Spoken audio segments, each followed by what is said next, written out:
Phone করি, সম্বন্ধ দেখি। এই তো নাম্বার কেন দিয়ে দিয়েছে তো, এই যে 03390 নে ফোন কর। এই ফোনটা থেকে? এই ফোনটা কার? আমার তুমি কে? ছেলের মা।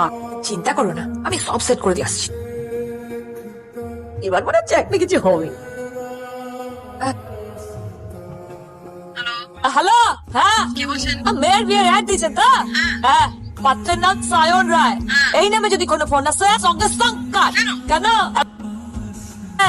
মানে হ্যাঁ? আর আমি পাশের বাড়িতে থাকি যে, না কিন্তু হেল্প করে দিলাম কাকিমা। ভালো থাকবেন, সুখে থাকবেন, নাম নেবেন, রাখি তাহলে। হ্যাঁ। আর জেঠিমা, আমার কাজ হয়ে গেছে। উস মাস তো কারুর শর্ট। শ্বশুর বাড়ি কোনটা? ও তো শর্ট হয়েছে নাকি? ওইটা নাকি ছি ছি ছি ছি ছি, dirty mind। একা ষষ্ঠী 4টে আসতে বলে এখন কেন এলি? এই লাভ লেটার দিয়েছে? কেন বে, সব কথা কি তোদেরকে বলতে হবে? আমাদের কি কোনো প্রাইভেসি নেই? আচ্ছা।